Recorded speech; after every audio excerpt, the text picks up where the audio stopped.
Today, our fellow citizens, our way of life, our very freedom came under attack in a series of deliberate and deadly terrorist acts.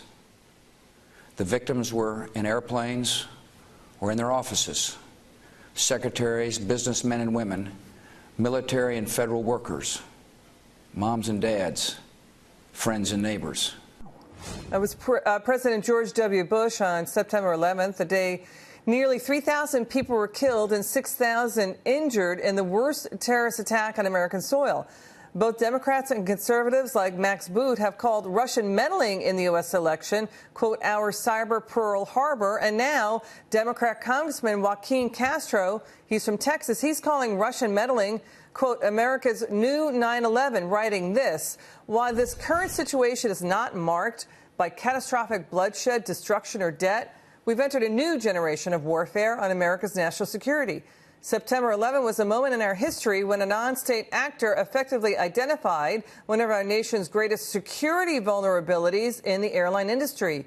Let's bring in Fox News military analyst. He is retired Lieutenant Colonel Oliver North. Good to see you, Colonel. It's good to be with you. What do you think? Does that sound a bit over-egged and over the top?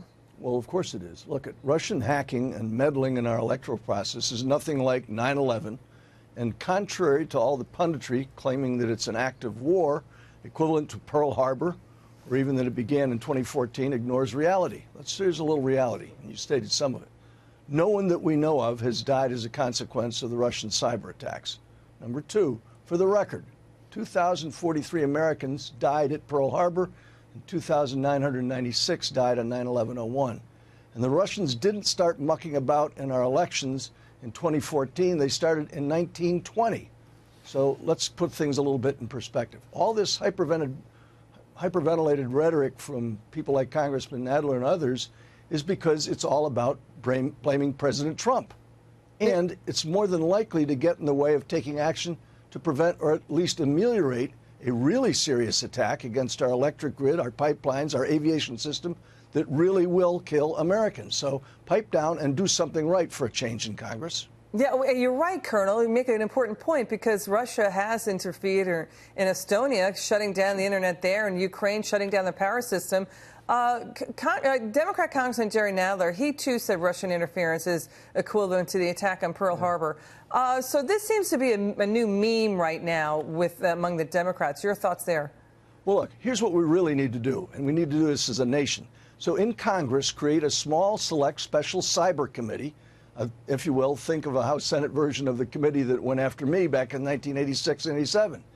And staff it with real cyber experts. Pull in the best of the best from industry and prepare a classified, prioritized list of vulnerabilities and a parallel list of measures necessary to address those threats.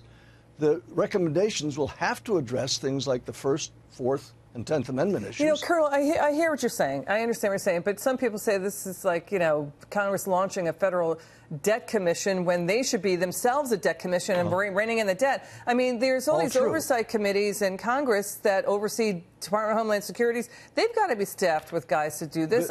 But here's the thing. It's about perspective, right, Colonel? That's what we're talking about. Well, the president is seeing the president's being criticized for seeing the Russian attack as a political embarrassment to be minimized rather than the national security threat it is. And it feels like under Obama, it was downplayed as a national security threat because it wasn't talked about. Yeah, look, I'll leave to others to figure out the motives of why people do things. All I know is the consequences of what people do. And that's why I say you need a small, select, bipartisan, bicameral commission to look at this thing and come up with recommendations based on the real threats. The problem, as you pointed out, is you've got a dozen different committees, from Homeland Security to the Intelligence Committees, the Armed Services Committees, the Foreign Affairs and Foreign Relations Committees. They don't talk to each other. What I'm saying is this is a problem. This is a problem that could be much worse than trying to spend a few $1,000s mucking about in an election. And we have to make sure that what we do considers the issues of the First, Fourth, and 10th Amendments. And that's Congress. The only way you can do it is in Congress. Pass a law. Make it happen. So you're calling for an 11-8 commission, right, about the election? Here's the thing. And you're right to bring up, Colonel, the politics of it. And that's when it's dangerous. Our national security shouldn't be, dwindled down into a political football game. Because remember when Secretary of State Hillary Clinton also wanted to press the reset button with Russia. Let's watch. Deepen our bilateral relationship, work to benefit both of our people, as well as the leadership that we can demonstrate for the rest of the world. This does illustrate the kind of closer collaboration that we're seeking to encourage between American companies and Russian companies, between American experts and Russian experts, in this case engineers, who are among the very best in the world. But now, after Hillary lost, the Democrats are hawkish on Russia. So, Colonel, who do you believe is toughest on Russia right now? You know, I don't necessarily think that matters, Liz. I think what really does matter is, look, we know the North Koreans hacked into an American company called Sony and did serious damage to it. That kind of thing is happening right now in our defense industries. And secrets that are necessary to protect our government are flowing out the back door through computers that aren't adequately protected. I want to come back once again. I'm not trying to simplify this, but if you had a select committee from both houses and both parties and real experts on those committees, they have to come up with law. For example, right now, no one knows whether a hack attack of the kind we just saw for the election in 2016, somebody's going to try to do it again in 2018. Is that an act of war?